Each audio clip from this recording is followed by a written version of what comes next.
Hi, welcome back to the second part of this online class here at the Cosmo Cricket blog. I hope you had fun and joy with collecting all the bits and pieces I told you about in the first part to make this hanger. And as also told in the first part, this part will be all about how we make the fabric flower. So here we go. Here is one of the flowers I just made, and it's made of a long piece of fabric, and we are going to roll it and stitch it along the way. So here we go. Here is one of the long pieces of fabric. What we do is we fold that in half over the complete length, and then we take the beginning, we fold that to the inside, and again, and then we have this folded piece, and we flip that into the long side of the fabric. Now we start with securing this little piece because it's going to be the heart, the center of our flower. So we don't want that to go loose at the end of the project, of course. So put your needle through all the layers of the fabric. When that's done, we're going to roll your fabric around this center. Well, you need to make some little folds into your fabric to make it look like leaves, and don't forget to stitch along the way. When you just started with this flower, it's possible for you to put the needle through all the layers of your fabric so far.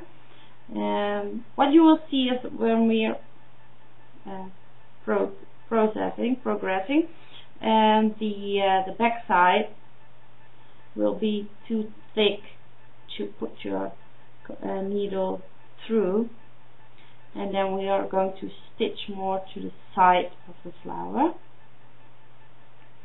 I'll show you more like this. So it's very important you secure all your folds and layers with your thread like this. Doesn't need to be perfect. It's possible, of course, that when we're finished you can reshape your flower. It looks more nice.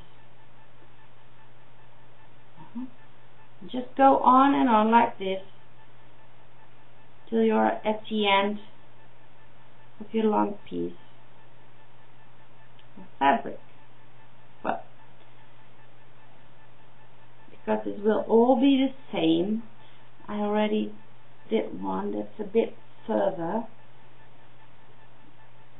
Let's get it here. As you can see, this one is almost finished. Here I'm at the end of the long piece of fabric, and what you want to do is fold the corner of the piece to the inside of your flower. You don't want that to pop up when you attach that flower to one of your projects, the hanger in this case. So stitch that secure to the side of the flower, and then make a knot in your thread so it's not going to go loose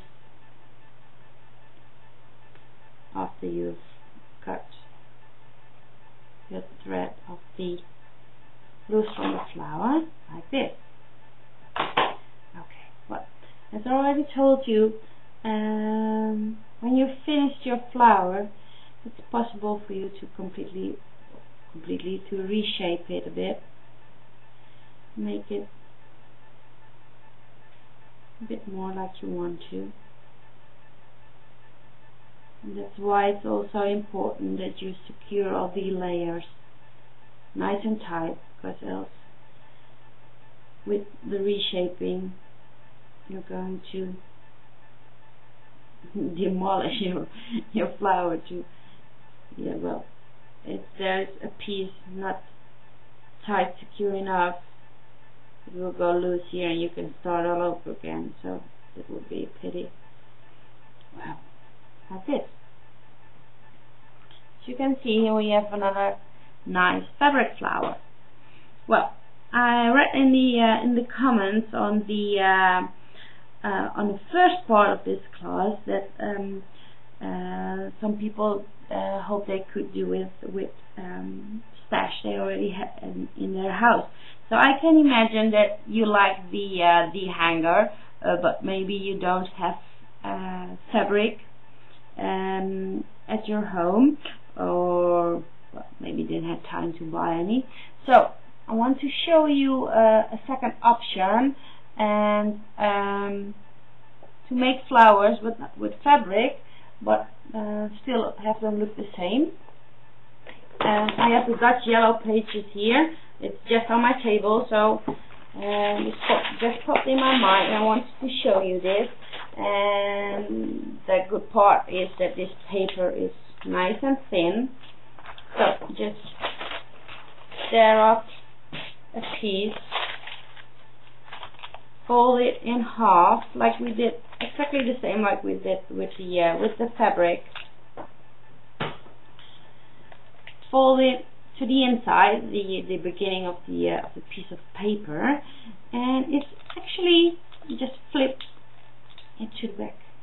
So exactly the same as we did with the fabric, and just shape your paper around the center part and squeeze it nice and tight at the back side. We'll explain why when we're finished. Shape it round and round. As you can see, when you're using thin paper, it's not going to tear as soon as using thick paper. Yeah? So, it's going to be a small flower, but for the idea. Again, fold the last part to the back, and why I said you should squeeze the back side, because now you can take your stapler and just put a staple here at the back side, and look, we have a flower that's about the same idea as the fabric one.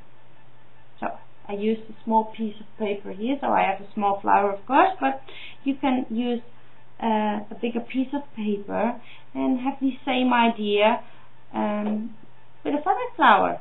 So I hope this inspired you a bit, and good luck with creating your flower, fabric or paper. If you have any questions, just leave those at in the comments here at the Cosmo Cricket weblog. I'll turn you back up again, and of course I will read those, so I can get back to you and put the answer on your question in the comments here. Well, good luck, and I hope to see you back in just a couple of days for the last part of this class, where we'll go put the whole project together. Well, bye!